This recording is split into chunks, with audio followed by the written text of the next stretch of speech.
مساء الخير عليكم حبيباتي، نتمنى تكونوا كامل بخير وبصحة وهنا. اليوم في وصفات سهلة لأم بدر جيتكم بوصفة البراج ولا المبرجة ذايب بمقادير مضبوطة. نتمنى تتبعوني حتى الآخر. وصفة اليوم ناجحة 100% بمقادير مضبوطة للمبتدئات.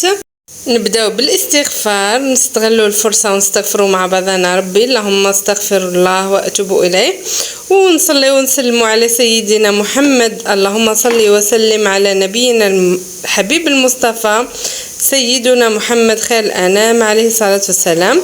ونتمنى النجاح الكامل وليداتنا في البكالوريا ان شاء الله. نبداو الوصفه على بركه الله. بسم الله. البنات حاولوا ما تسرعوش الفيديو هكذا باش تعرفوا كامل اسرار طريقه الطياب وطريقه كاع الاسرار اللي موجوده في الوصفه.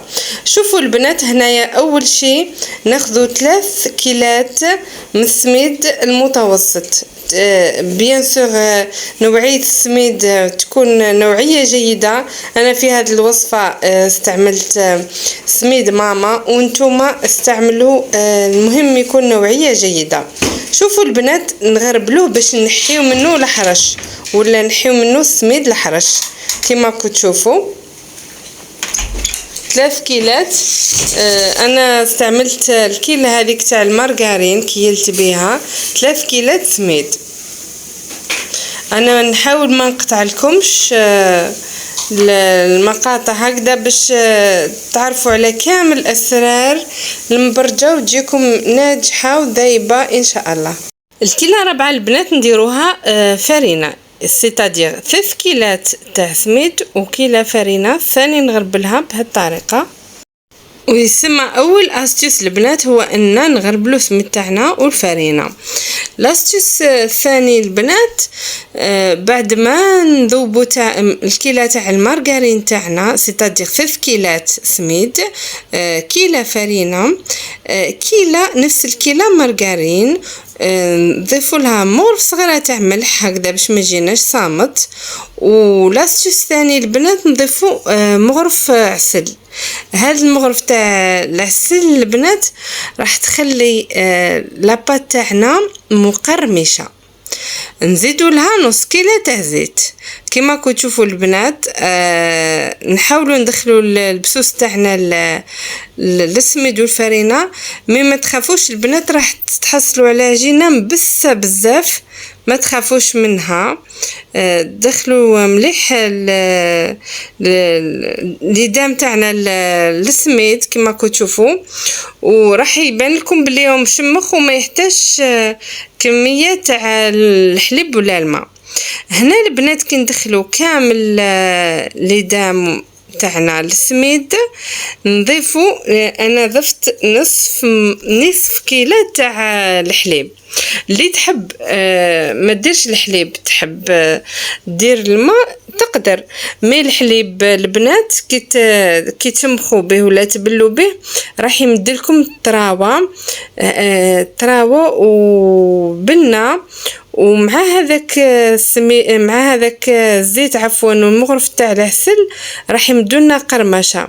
يسمى لاباط تاعنا راح تجينا بين قرمشه ومداخل طريه ومبسه، راح يجي مذاقها رائع البنات. صدقوني ديروها بهالطريقه راح تخرج لكم هايله. شوفوا البنات، انا خذيت لي حوالي نصف كيلو تاع الحليب.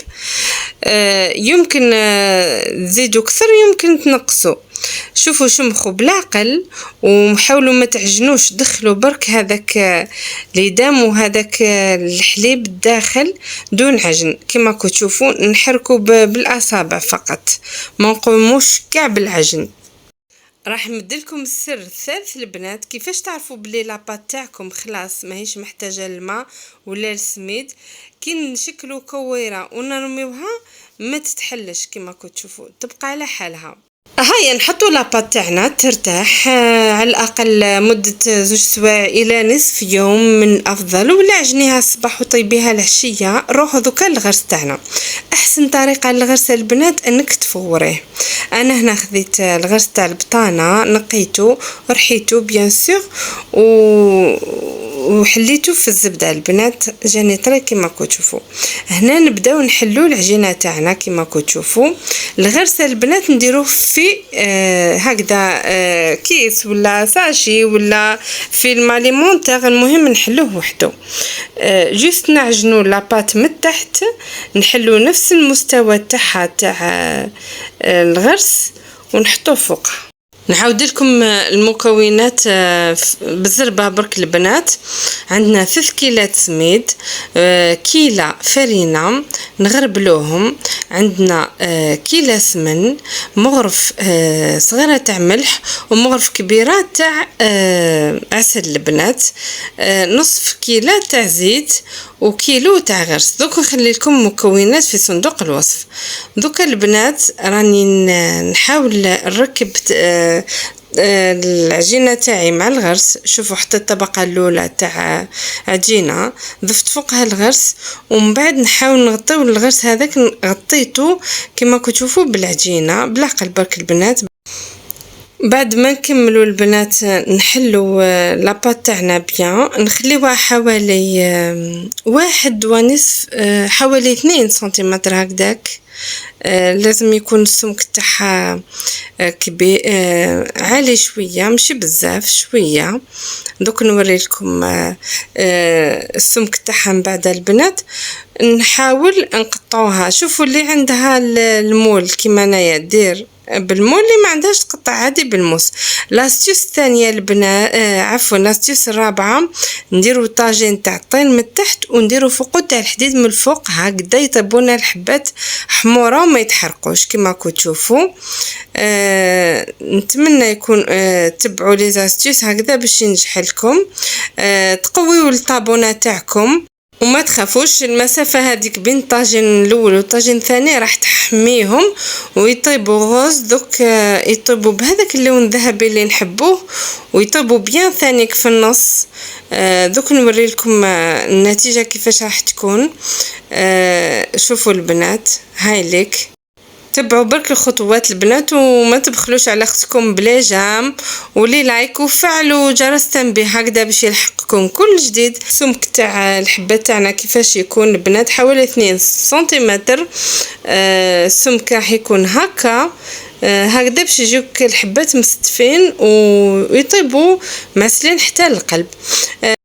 بالتوفيق للجميع، خاصة صحاب البكالوريا. أنا كنت قدمته بهالطريقة. شاهدكم في الجنة، خليكم في أمان الله. سلام.